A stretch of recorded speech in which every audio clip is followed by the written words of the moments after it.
When you are in no contact, and the other person also becomes silent, then the real game begins. There is a moment in every intense emotional connection that feels strangely empty. No messages, no reactions, no late night, "Are you awake?"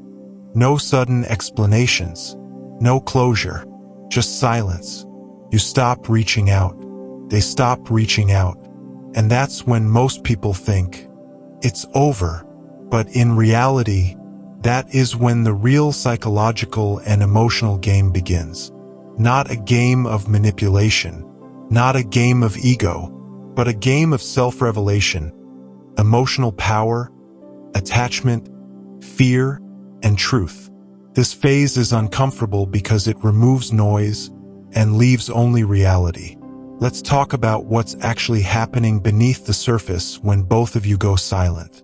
Subscribe now to Psych Secrets and be part of a journey where every video inspires you to see life with a new perspective. 1.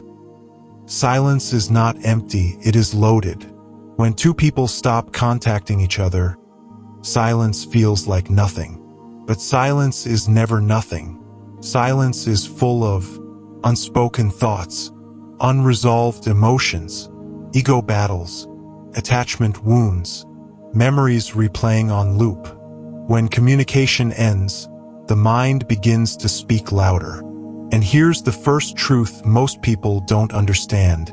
The person who appears calm on the outside is often the one thinking the most on the inside.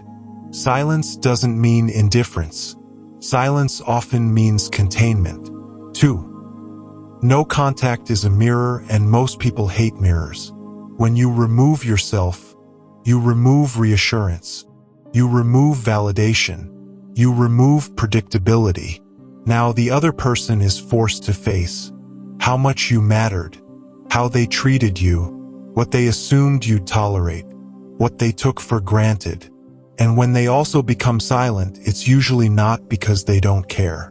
It's because they are processing something uncomfortable. Silence becomes a mirror, and mirrors don't lie. 3. There are two types of silence. This part is crucial. Not all silence is the same. Type 1, defensive silence. This silence says, "I don't want to feel. If I stay quiet, I won't get hurt. If I don't reach out, I stay in control."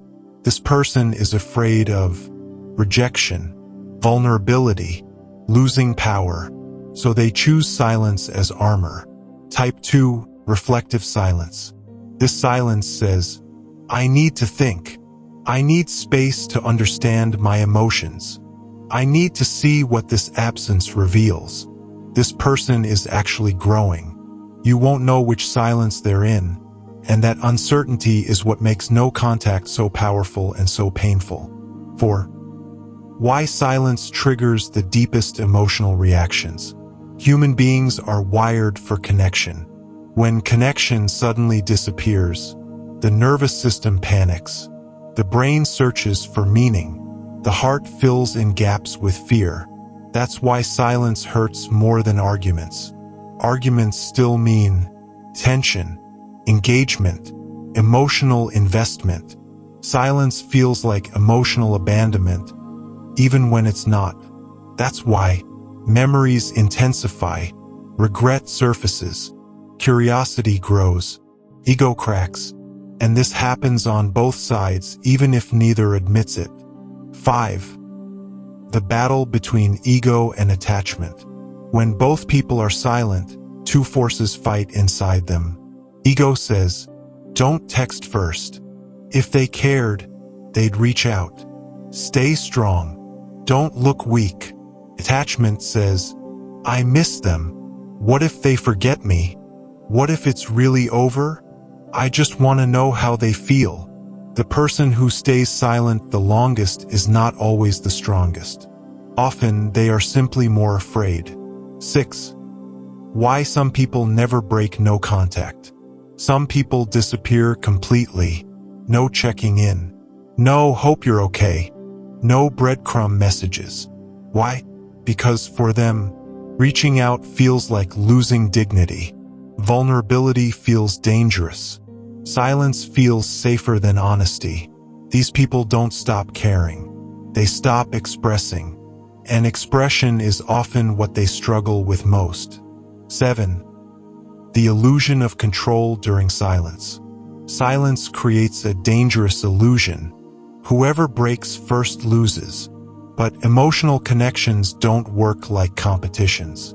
What actually happens is this. The one who breaks silence risks rejection. The one who stays silent risks permanent loss. Silence doesn't mean you're winning. It means time is passing without clarity. And time changes people. 8. What silence teaches you about yourself. No contact isn't just about them. It's about you. Silence reveals how much external validation you relied on. Whether you confuse attention with love. Whether you abandon yourself to keep others. Whether you can sit with discomfort without escaping. Many people realize during no contact, I wasn't missing them. I was missing who I became around them. That realization is painful, but powerful. 9. When silence means it's truly over. Let's be honest. Sometimes silence is not a strategy. It's not processing. It's not fear. Sometimes silence means emotional detachment, acceptance, moving on quietly. This is hard to accept because there is no drama, no explanation, no goodbye speech, just absence. And absence forces you to grieve without closure. 10. Why closure rarely comes from the other person. Most people wait for a message that will explain everything, validate their pain, offer peace. But closure doesn't arrive in texts. Closure arrives when you stop needing answers. You accept what was shown, not promised. You trust patterns more than words. Silence teaches closure through experience, not explanation. 11. The psychological shift that happens after enough silence. At some point, something changes. You wake up one day and the urge to check fades. The anxiety softens. The story loses intensity. Not because it didn't matter, but because your nervous system recalibrates. And here's the ironic part. This is often when the other person starts thinking about you more. Why? Because energy shifts. You stop chasing. You stop resisting. You stop waiting. And detachment is noticeable even from a distance. 12. If they come back after silence. If they reappear, don't romanticize it. Don't rush it. Don't assume growth. Ask yourself, what changed? What is different now? Are they seeking connection or comfort? Silence alone does not equal transformation. Awareness does. 13. If they never come back. This is the hardest outcome, but also the most honest one, because it means the connection served its purpose. The lesson was complete. The attachment outlived its alignment. Some people enter your life to awaken you, mirror your wounds, teach you boundaries, not to stay forever. 14. The real game is not about them. Here's the final truth. The real game isn't who texts first, who misses who more, who appears stronger. The real game is who chooses self-respect over obsession, who chooses growth over attachment, who learns instead of repeats. Silence removes distraction, and what remains is who you are when no one is choosing you but yourself. That is the real beginning. 15. A quiet message you may need to hear. If you're reading this and sitting in silence right now, know this: you are not weak for feeling. You are not forgotten because it's quiet. You are not replaceable because someone hasn't reached out. Silence does not define your worth. It reveals your strength. And sometimes, the absence of a response is the response that sets you free. Subscribe now to Psych Secrets and be part of a journey where every video inspires you to see life with a new perspective.